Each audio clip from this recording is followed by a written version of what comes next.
Est-ce que vous vous êtes fait plaisir, Vanessa, ce mois de janvier, avec des petites soldes sympathiques? Mais écoutez, j'ai pas trouvé grand-chose, Non. personnellement. Mais voilà. Bon, vous avez peut-être, vous qui nous écoutez et qui nous regardez, fait de bonnes affaires, qui sait, ce mois de janvier. En tout cas, les soldes d'hiver sont clôturés, mais cette année, le bilan semble assez mitigé côté commerçant. Il y a une semaine, par exemple, le syndicat neutre pour indépendants sortait déjà des chiffres. 4 commerces sur 10 n'ont pas vendu la moitié des stocks. Alors, qu'en est-il au lendemain de cette fin de solde? On en parle avec Christophe Wambercy, secrétaire général du SNI, qui nous rejoint. Bonjour Christophe. Bonjour. Est-ce que les chiffres suivent cette même tendance aujourd'hui, au lendemain de cette clôture des soldes d'hiver? Oui, malheureusement, je pense qu'on sera sur un cru 2023 en demi-teinte. Ça veut dire que effectivement, il y a quand même, les soldes ont quand même permis de liquider une partie du stock, mais pas tout le stock. Et on est vraisemblablement en dessous du chiffre d'affaires moyen des soldes d'hiver 2022. Donc, malheureusement, l'effet rush sur la période de crise où on aurait pu imaginer que le consommateur, dans un contexte d'inflation, dans un contexte de crise et de peur de l'avenir, aurait profité effectivement de ces bonnes affaires pour justement refaire le plein, notamment dans l'habillement, dans les chaussures, n'a pas véritablement eu lieu.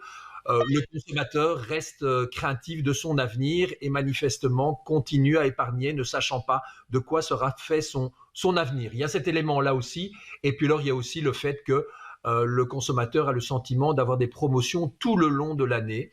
Et donc, peut-être que ça a un impact effectivement sur le rush habituel des soldes, ayant le sentiment, avec le Black Friday, avec les diverses promotions généralement que la grande distribution organise, qu'il est possible d'avoir des produits à petit prix tout le long de l'année.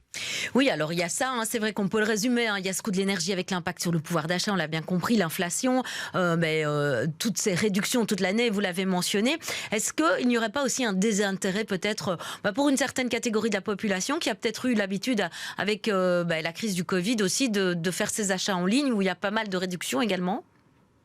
Oui, effectivement, l'e-commerce a véritablement pris son essor sur le plus grand nombre des consommateurs depuis la période Covid. En fait, le consommateur a découvert, parce que contraint et forcé d'être confiné, rappelez-vous, d'effectivement de pouvoir faire ses achats en ligne et à dépasser, je dirais, les habitudes d'avant 2020 et 2021. Donc, effectivement, il faut aujourd'hui compter avec l'e-commerce comme concurrent supplémentaire. Peut-être un élément également qui n'a pas joué en faveur des commerçants indépendants des centres-villes, c'est notamment la météo et le problème, vous l'aurez aperçu, la pluie qui a eu lieu pendant tout le mois de janvier et donc qui a davantage favorisé les centres commerciaux, tout simplement parce que vous y êtes à l'abri et vous y êtes chauffé beaucoup plus facilement. Et donc là, on voit également une différence entre les cœurs de ville et les centres commerciaux.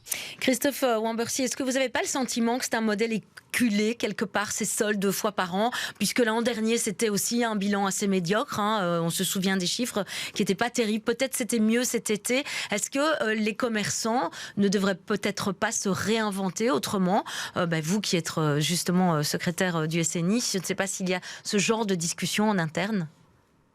Bien sûr, il faut se poser la question. Néanmoins, la période des soldes est un moment crucial pour les commerçants et particulièrement les indépendants. Pourquoi? Parce que c'est de l'argent qui dort dans de l'investissement et qu'il faut récupérer cette mise pour pouvoir investir dans les collections suivantes. Et puis, c'est aussi une question de place et de disponibilité physique dans les boutiques qui sont généralement assez petites. Alors, ce qu'on voit poindre et évoluer en termes de réflexion, c'est sur la date, l'opportunité de la date de le faire. Je vous rappelle que les soldes, c'est l'écoulement rapide de produits saisonniers. Or, on peut se poser la question, effectivement, si le 3 janvier et le 1er juillet, nous n'entamons que l'hiver et nous n'entamons que l'été, si effectivement c'est encore la bonne période et peut-être de reculer légèrement d'un mois peut-être les soldes. En tout cas, on sent poindre auprès des commerçants indépendants une majorité, plus de 50-55% qui aujourd'hui se disent oui, effectivement, il faudrait le penser autrement. Néanmoins, la période des soldes reste capital pour les indépendants pour pouvoir effectivement se refaire une santé et liquider le stock excédentaire. Mais si on fait ces soldes par exemple en février, comme certains en avaient parlé, ça veut dire aussi qu'on est en décalage par rapport à la France notamment. Est-ce que ça serait un avantage aussi ?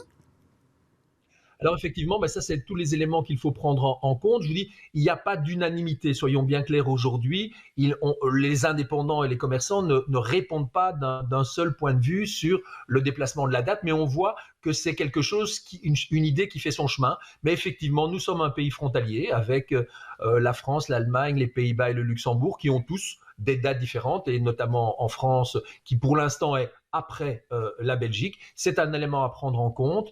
C'est la raison pour laquelle nous, ce que nous demandons au niveau du gouvernement, c'est une réflexion et un sondage grandeur nature sur l'ensemble de la population commerçante pour voir effectivement si il est opportun ou non de le faire. Notre idée n'est pas encore définitivement tranchée, mais en tout cas, on sent cette préoccupation prendre de plus en plus d'importance. Merci en tout cas Christophe Wambercy pour ces pistes évoquées, mais aussi pour ce bilan des soldes ici en janvier 2023. Je rappelle que vous êtes secrétaire général du SNI, le syndicat neutre des indépendants.